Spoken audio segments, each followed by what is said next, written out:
m'appelle Christian Gambin, je suis magicien depuis au moins 50 ans.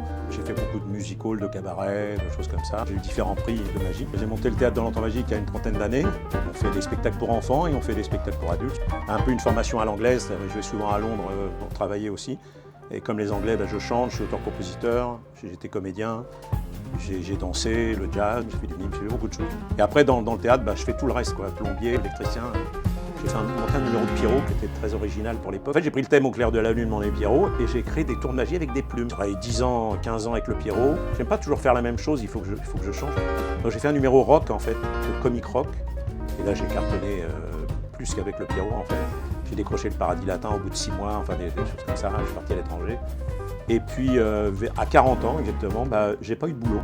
Et j'ai dit, plus jamais ça, je monte un théâtre. Et mon frère, comme il était dans le bâtiment, il m'a aidé à construire, on a construit le théâtre.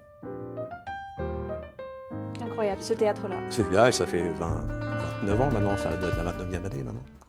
Et quand vous dites que vous avez des origines italiennes, c'est que vous êtes né là-bas ou c'est que Non, en fait c'est très bizarre. Moi, je suis né en Tunisie, parce que mes parents ont émigré là-bas. Mais je ne connais pas la Tunisie, parce que je suis né en France, j'avais à peine 1 an, en fait, j'étais bébé. Et ma mère était italienne, une pure italienne, et mon père était maltais, anglais. Et tous les deux étaient britanniques, en fait, avaient des passeports britanniques. Et donc, là-bas, dans ma famille, on a toujours chanté. Vous savez, moi, j'étais ami avec Roberto Alagna. Roberto Alagna, je l'ai appris après, parce que quand on s'est connus, il n'était pas le chanteur d'opéra mondialement connu qu'il était maintenant. Avant, on était copains, on chantait avec on avait le même prof de chant et tout.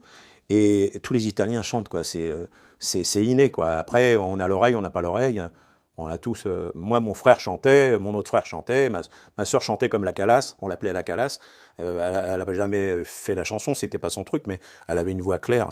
Tout le monde chantait, en fait. Mon père chantait, ma mère chantait. Donc voilà, et c'est comme ça que, par les origines, c'est vrai qu'on. Après, la magie, c'est venu vraiment à part, quoi. Vraiment. Et qu'est-ce que ça vous apporte, la magie? Ah, c'est merveilleux, la magie, ça. Sans vouloir faire mauvais jeu de mots, c'est merveilleux. Regardez les gens, comment ils sont sortis. Si vous avez vu sortir, vous avez tous la banane. Hein. Les gosses et tout ça, ils avaient tous la banane.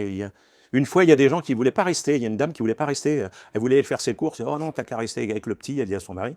Je lui dis, mais restez, madame, ça va peut-être vous faire du bien, je sais pas. Puis son mec lui dit, reste, reste. Elle reste. Et à la fin, quand elle est sortie, elle m'a dit, merci, monsieur, vraiment, vous m'avez. Elle avait un banane, chocolat, alors qu'elle ne voulait pas rester à la base.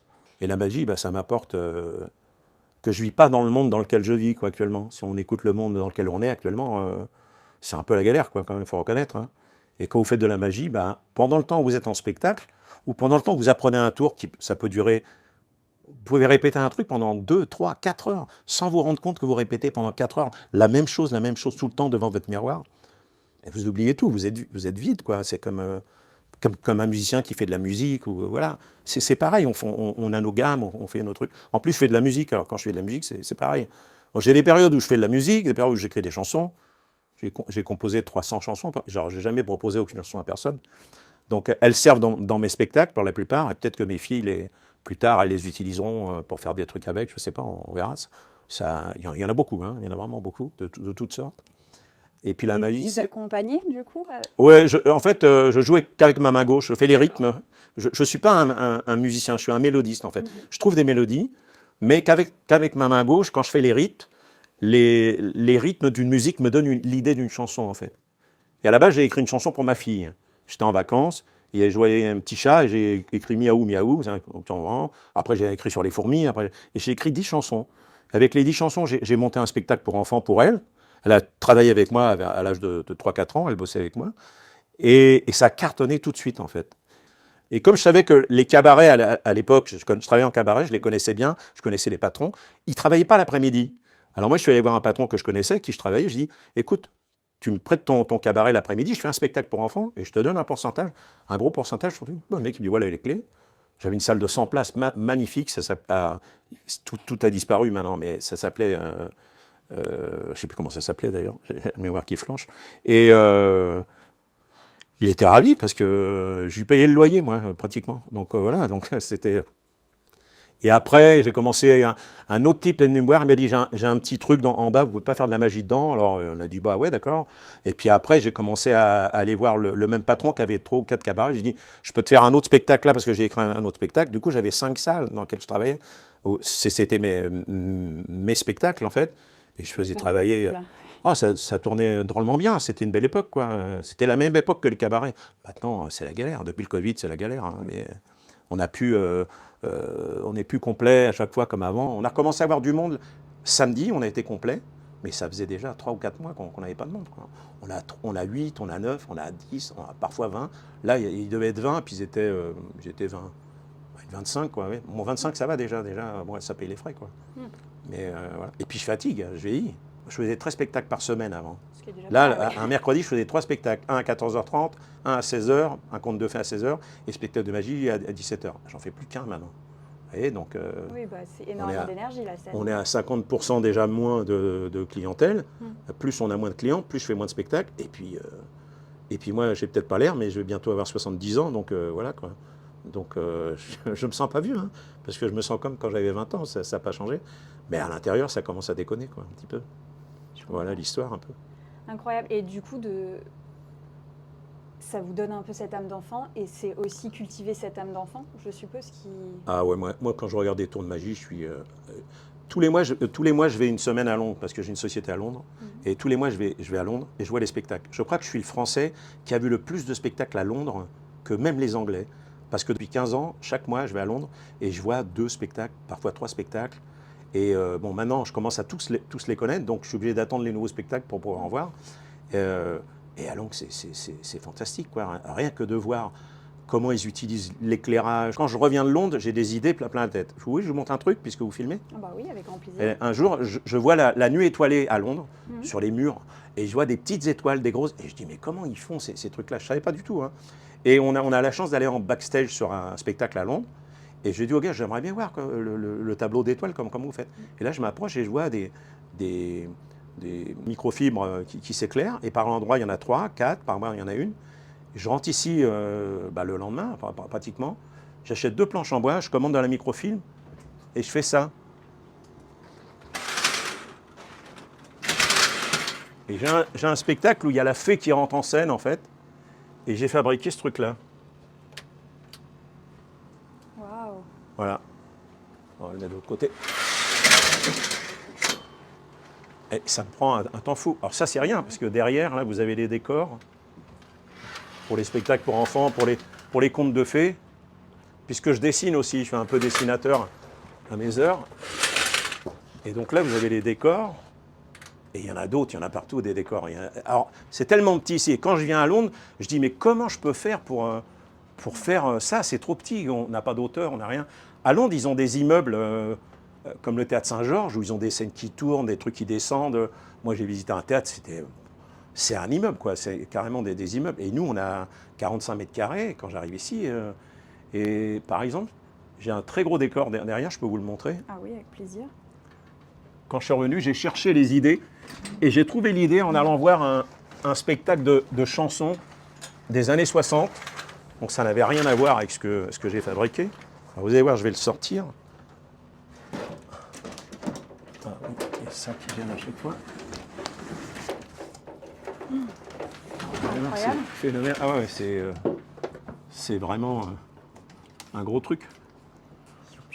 Ça, c'est pour un des spectacles de contes de fées qu'on fait. Alors, le problème des contes de fées, c'est que ça ne s'adresse pas à tous les publics.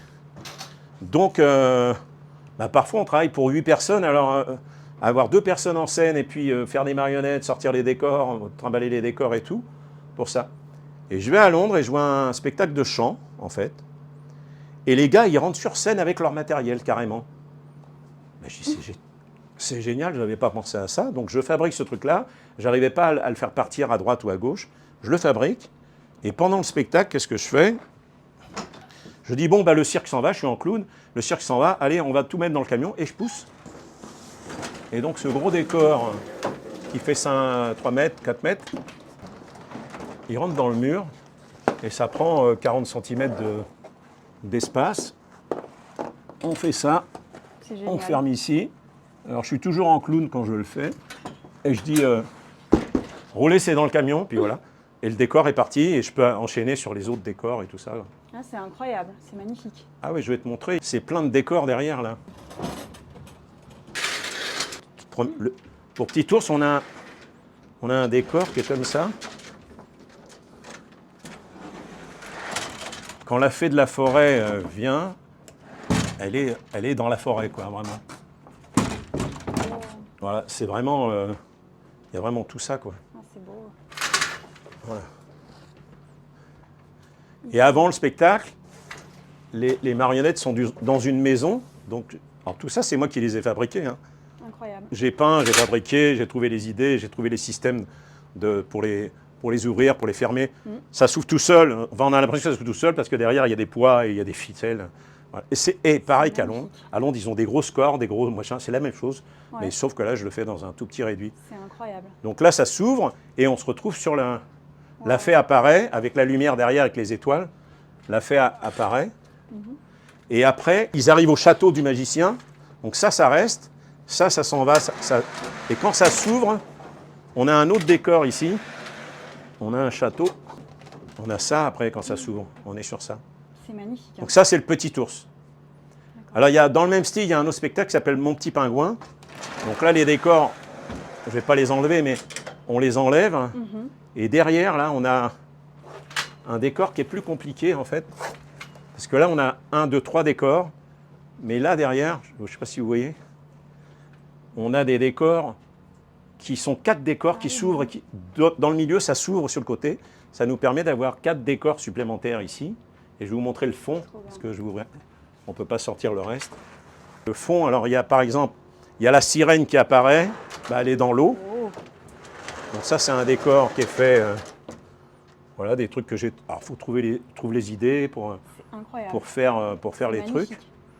Donc ça, c'est un des premiers décors. Ouais. Quand elle s'en va, on enlève ça, on ouvre, c'est fermé devant, ça nous permet d'ouvrir. Il y a le décor de la neige, c'est celui-là. Et c'est vous qui peignez tout? Ouais, je peins tout, je construis tout, Incroyable. Bon, je fais tout, comme on dit. Sans faire de... J'ai tout fait, comme on dit. Voilà l'autre décor, c'est la neige. Et là, c'est tout blanc.